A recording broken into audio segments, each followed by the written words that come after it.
Hello friends, KKZ ACF ranger 2020 में एक बार फिर से आपका स्वागत है। तो स्टूडेंट, आज हम लोग देखने वाले हैं एसीएफ रेंजर के paper second science and technology से रिलेटेड किस तरह से क्वेश्चन पूछे जाते हैं, इसके करंट अफेयर से रिलेटेड प्रॉब्लम हम लोग यहाँ पर देखने वाले हैं। आइए हम लोग कुछ सीखेंगे यहाँ पे इस वीडियोस के अंतर्गत। यदि आप नए हैं हमारे चैनल पे तो KKZ एसीएफ रेंजर्स को सब्सक्राइब कर लें। चलिए स्टार्ट करते हैं। सबसे पहले यहाँ पर देखेंगे कि paper second science and technology से रिलेटेड हम लोग यहाँ पर वीडियो लेक्चर देखने वाले हैं, अंतरिक्ष कार्यक्रम और भारत में।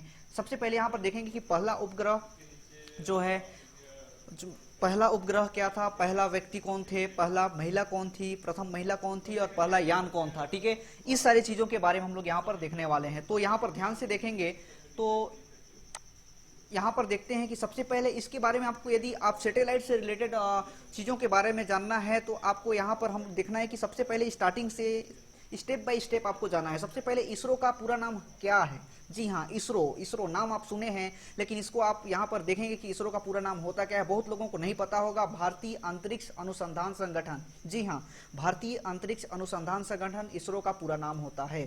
ठीक है, भारतीय अंतरिक्ष कार्यक्रम का संस्थापक जनक किसे माना जाता है? जी हाँ, भारतीय अंतरिक्ष कार्यक्रम का संस्थापक डॉक्टर विक्रम एस साराभाई को भारत में अंतरिक्ष कार्यक्रम का संस्थापक और जनक माना जाता है। जी हाँ, इसरो का गठन कब हुआ? इसरो का गठन 15 अगस्त 1969 को हुआ था। 15 अगस्त 1969 को हुआ था इसरो का गठन। जी हाँ, 15 अगस्त। ओके, नेक्स्ट है अंतरिक्ष विभाग का गठन कब हुआ था? जी हाँ, अंतरिक्ष विभाग का गठन और इसरो का गठन दोनों अलग अलग हैं। तो यहाँ पर अंतरिक्ष विभाग का गठन की बात करेंगे तो अंतरिक्ष विभाग का गठन के लिए यहाँ पर 1 जून 1972 को अंतरिक्ष विभाग का गठन हुआ था। इसरो का प्रमुख उद्देश्य क्या है? जी हाँ, बहुत अच्छा क्वेश्चन है। इसरो का प्रमुख उद्देश्य की बात करें तो इसरो का प्रमुख उद्देश्य अंतरिक्ष प्रौद्योगिकी का विकास और विभिन्न राष्ट्रीय आवश्यकताओं में उनका उपयोग करना होता है। जी हाँ, चलिए इसके बाद हम लोग यहाँ पर देखेंगे कि जो इसरो जो है सैटेलाइट्स में हम लोग देखेंगे कि इन उद्देश्यों की पूर्ति कैसे की जाती है और उपग्रह कहाँ बनाए जाते हैं, रॉकेट का प्रमोशन यान कहाँ बनाए जाते हैं। ठीक है, रॉकेट का प्रमोशन कहाँ से किया जाता है, किस प्रकार उपग्रह आंकड़ों का आदेश दिया जाता है, या भारत में अंतरिक्ष कार्यक्रम का प्रारंभ कहाँ हुआ है, इन सारी चीज़ों के बारे में हम लोग देखने वाले हैं। ठीक है, तो यहाँ पर देखेंगे सबसे पहले कि उद्देश्यों की पूर्ति कैसे की जाती है। तो इन उद्देश्यों की पूर्ति के लिए यहाँ पर जो हम देखेंगे कि जो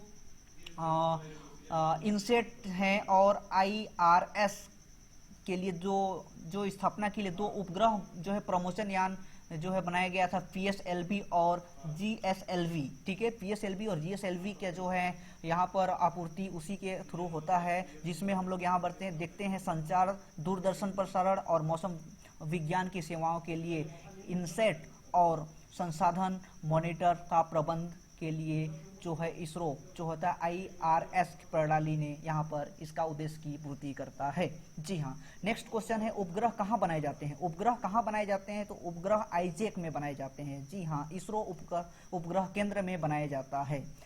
नेक्स्ट क्वेश्चन आपके मन में आता होगा कि रॉकेट कहाँ बनाए जाते हैं। जी हाँ, रॉकेट प्रमोशन यान कहाँ बनाए जाते हैं? तो रॉकेट प्रमोशन यान जो होता है, जो साराभाई अंतरिक्ष केंद्र है तिरुवनंतपुरम में, वहां बनाए जाते हैं। ठीक है, रॉकेटों का प्रमोशन कहां से किया जाता है? जी हां, बहुत अच्छा क्वेश्चन है। रॉकेटों का प्रमोशन की बात करें तो यहां पर इसरो के प्रमोशन सुविधा SDSC में स्थित है और यहां पर जो है इसके लिए तिरुवनंतपुरम, ठीक है, पे ही इसका भी प्रमोशन किया जाता है। जी हाँ, किस प्रकार उपग्रह आंकड़ों का आदेश दिया जा सकता है? जी हाँ, आप राष्ट्रीय सुदूर संवेदन केंद्र मीन्स दैट NRSC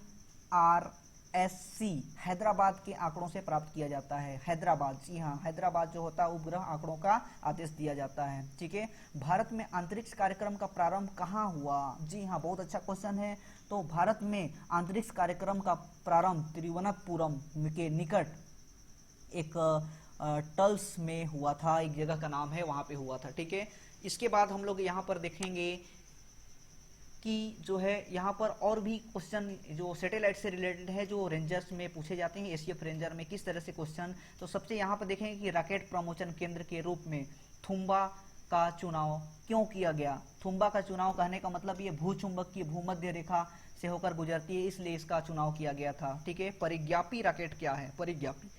परिज्ञापी रॉकेट से तात्पर्य है कि वायुमंडल के भौतिक परिवर्तनों एवं मूल्यांकन के लिए प्रयुक्त होने वाला रॉकेट होता है, इसलिए इसका जो है यूज किया जाता है। ठीक है, भारतीय परिज्ञामी रॉकेटों पर अक्षर RH और अंक क्या सूचित होता है? तो इसके लिए हम लोग देखेंगे कि रोहिणी जो होता है, रोहिणी का संकेतक यहाँ पर यूज किया जाता है RH के लिए, और अगले अंक रॉकेट का व्यय को सूचित करता है। ठीक है, क्लियर है? व्यास जो होता है उसको सूचित करने के लिए यूज किया जाता है ना।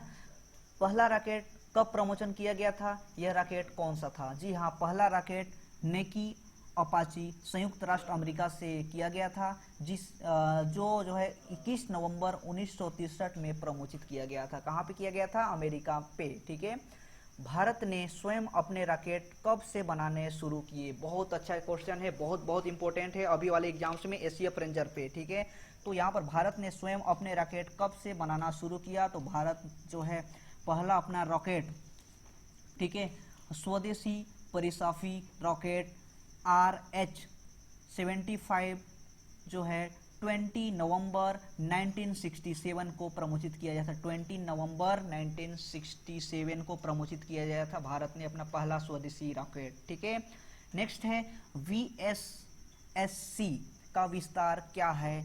ठीक है, VSSC का मतलब होता है, यहाँ पर देखेंगे तो अंतरिक्ष विज्ञान और प्रौद्योगिकी केंद्र का पुनर्निर्माण जो होता है सम्मान के लिए विक्रम साराभाई अंतरिक्ष केंद्र के रूप में किया गया, और ये 30 दिसंबर 1971 को, ठीक है, गठित, यहाँ पर जो है आकस्मिक इनका निधन हो गया था, और उसी के जो है वजह से यहाँ पर ये गठित किया गया था। ठीक है, इसरो के केंद्र, क्वेश्चन है इसरो के कितने केंद्र हैं? ठीक है, तो देश भर में इसरो के प्रमुख केंद्र हैं तथा कई अन्य इकाइयां, एजेंसी, सुविधा और प्रयोगशाला स्थापित किए गई हैं। इस तरह से आप यहां पर देख सकते हैं। ठीक है, यदि आप हमारे चैनल पर नए हैं स्टूडेंट्स, तो KKZ एसीएफ रेंजर 2020 को सब्सक्राइब कर लें, ताकि मैं और भी वीडियो अपलोड करूं तो सबसे पहले नोटिफिकेशन के रूप में आप तक पहुंच जा सके। इसलिए आप हमारे चैनल KKZ एसीएफ रेंजर, यदि आप प्रिपरेशन कर रहे हैं तो इस चैनल को सब्सक्राइब कर लें। Okay, thank you.